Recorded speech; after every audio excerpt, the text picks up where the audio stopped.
Hello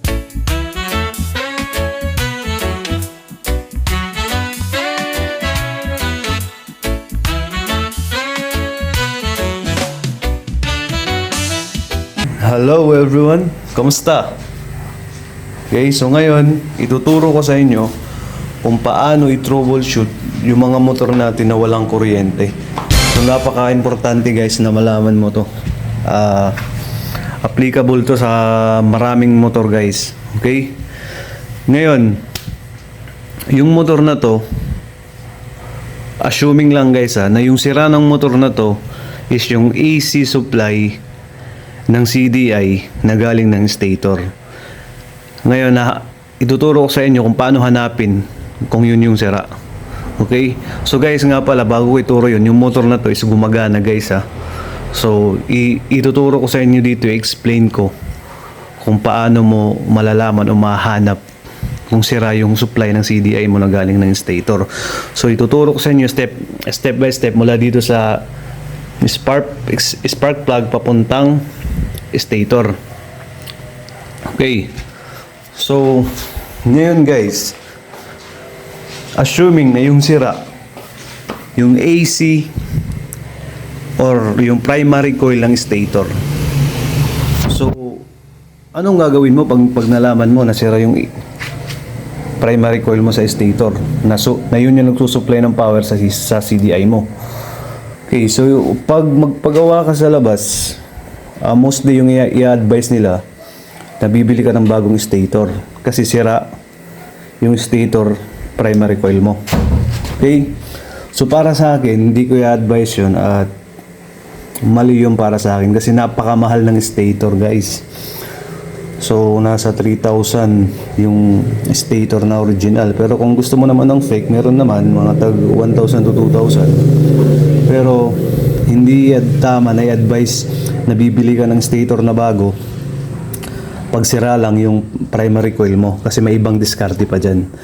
Kung gumagana pa yung charging coil ng stator mo, huwag kang bibili ng bago guys, okay? Ang gagawin mo, ito, ganitong diskarte. Bibili ka ng CDI, yung ganito na battery operated. Okay, so bakit CDI yung bibilin mo, hindi naman sira yung CDI mo? Yung sira ng motor mo is yung supply na galing stator. Bakit papalitan mo yung CDI na wala nang problema? Okay, magandang tanong yung ganun. Magpapalit ka ng CDI na battery operated para yung source ng kuryente mo sa CDI hindi na kukuha sa stator. Yung source ng CDI mo is galing na ng rectifier, regulator at battery. Okay? So, bakit mas maganda na bibili ka ng CDI instead na stator? Kasi guys, mas mura at mas gaganda yung performance ng motor mo pag kinonvert mo yung CDI mo sa battery operated. Basta tama yung wirings mo. Tama yung wiring connection na gagawin mo. Kasi ito, 4 na pins lang yung meron. Yan o. 4. Yung AC CDI nito is 5 yung pin niya. Dahil may kill switch yun. Mamaya i-explain ko sa inyo yun guys. Kung ano yung mga wiring connection nito. Nitong stock na CDI nito. Okay guys, so ngayon ituturo ko sa inyo step by step saan tayo magsisimula mag-troubleshoot sa mga motor natin. Okay? Unang gagawin guys, ganito. Tatanggalin mo yung spark plug cap. Yan. Tapos tanggalin mo tong spark plug cap, ito. Tapos ilagay mo to dito, ganyan. Ganyan, yan. Tapos i-on mo yung susi mo. So guys, ito gagana to kasi maayos tong motor na to, lahat maayos. Okay? Ngayon naka-on na, humilaw pa yung driving light ko. Tapos sunod guys, isingit ko lang, ituturo ko sa inyo kung paano gumawa ng busina na sumasabay yung ilaw, yung driving light, ganito. Right? So, wag na muna yan. Okay? So ngayon, ilalagay natin dito yung wire ng spark plug cap. Tapos i-on natin yung ignition switch. Tapos i-kickstart natin. Dapat may makikita kang kuryente dito. Kickstart ka. Yun.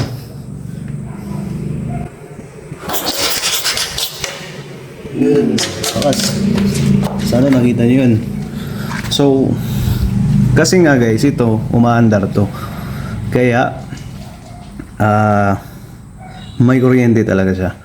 Pero assuming guys na walang kuryente. So, anong gagawin natin sunod?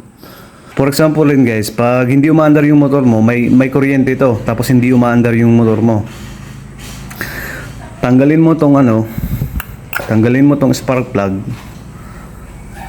Ibabalik mo to dito. Yan. Balik mo to dito. Balik mo sa ganyan. Tanggalin mo yung spark plug mo. Ilagay mo dito. Tapos idikit mo yung spark plug sa ground. Ganyan. Idikit mo lang. Tapos sipain mo yung motor mo. Dapat dun sa dulo ng spark plug may makikita kang spark. Dito. Yung nakabound dyan. Dapat pag nag-kickstart ka, may makikita kang spark dito pag tinanggal mo to. Kasi pag may kuryente to, 100%, kung may gasolina ka naman at may compression, 100% sira yung yung spark plug mo. So magpapalit ka na. Okay? Okay, so proceed tayo dito. Yung scenario natin ngayon is walang kuryente. Walang kuryente to. Ano yung sunod na iti-test natin? Ngayon, pupunta tayo sa ignition coil. Titingnan natin kung may supply yung ignition coil. Okay? Okay guys, na-backlash ko na. Ayan. So ano yung sunod na, ang dumi. So ano yung sunod na iti-test natin? Tapos na tayo dito, assuming na wala tong kuryente guys ha. Ngayon, ano yung sunod na i-check natin? Dito naman tayo sa ignition coil. Kasi ito, konektado to sa ignition coil. Baka mamaya wala lang supply yung ignition coil or maaaring may supply yung ignition coil pero wala pa rin binabato dito. Ibig sabihin, sira na yung ignition coil natin. So ngayon, i-check muna natin kung may supply ba yung ignition coil natin na galing ng CDI. Kasi yung supply dito galing ng CDI. Okay, so i-check muna natin. Tanggalin natin to. Dumi. Tanggalin natin to. Pilain lang. Tigas. Ayan. Tapos pag natanggal mo to, ididikit mo to kahit saang ground. Nakonektado sa ground kahit saan. So lalagyan ko siya ng wire. Okay guys, start natin. Dapat naka-on yung susi natin guys ha. Kickstart natin. Dapat mag-spark to.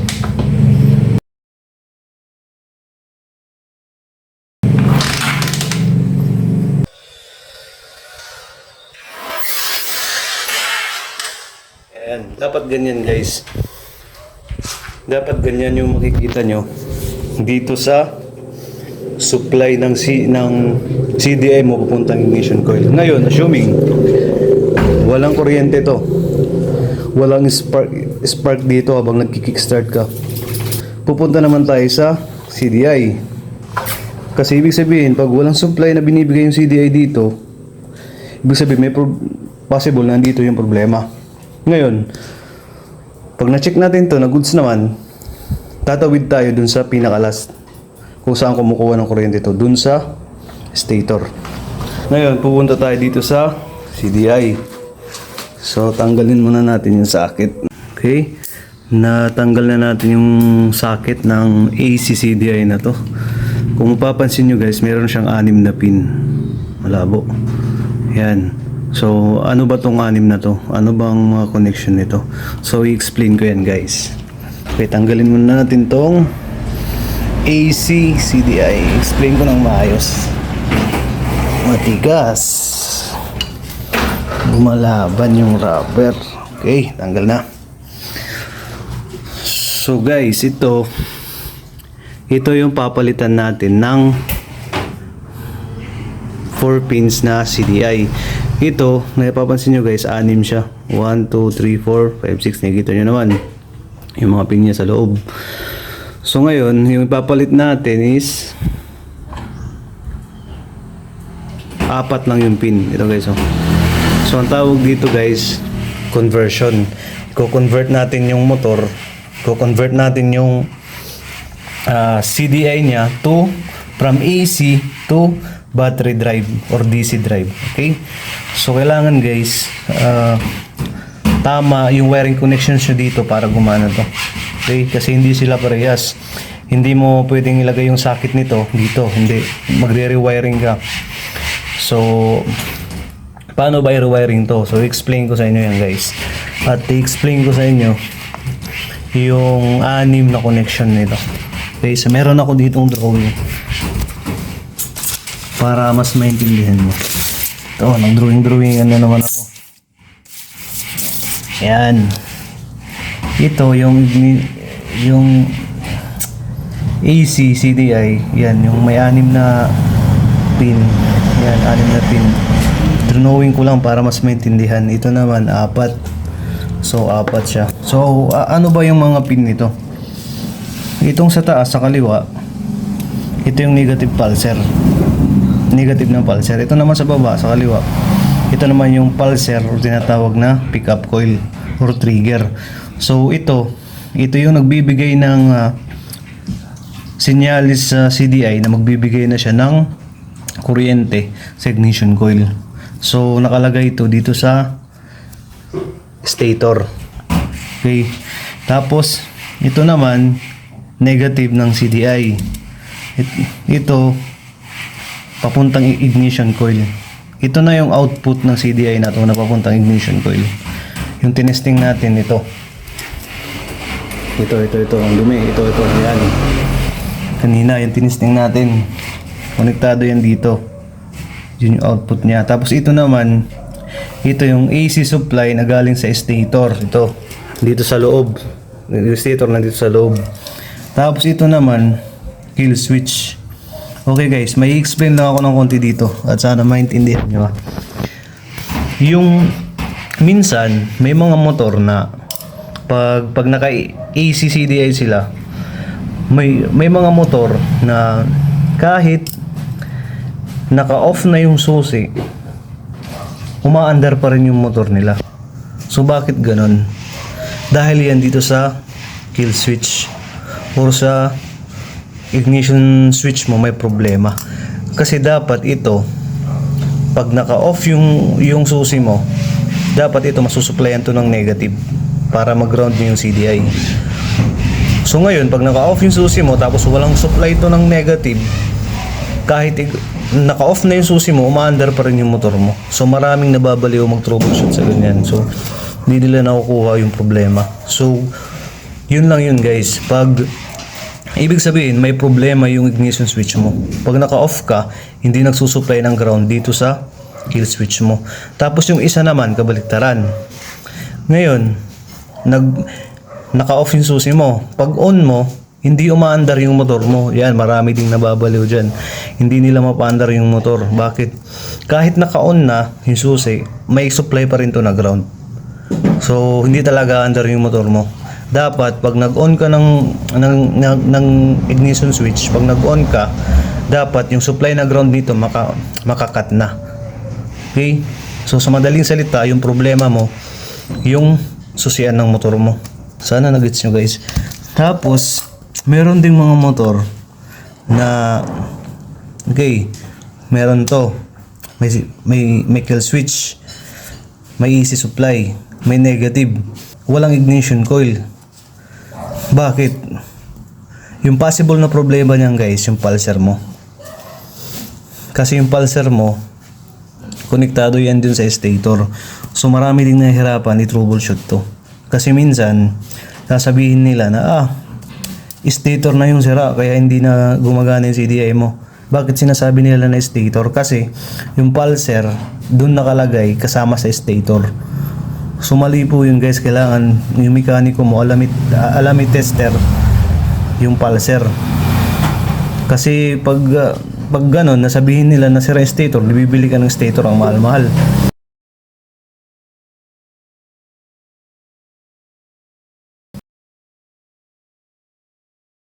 Yung gagawin dapat dyan, tatanggalin lang yung pulser dun sa naka-connecta dun sa stator. Tatanggalin lang at papalitan.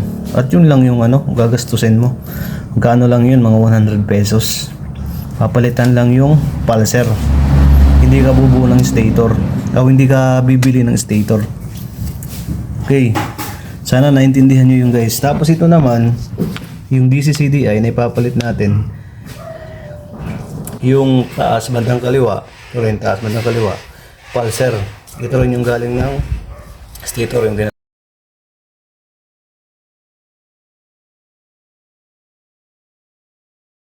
ito naman, negative ng CDI na to. Ito naman, ignition coil.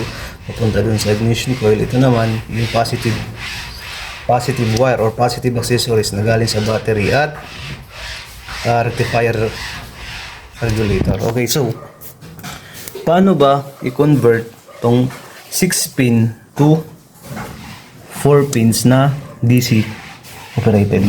Okay, ganito.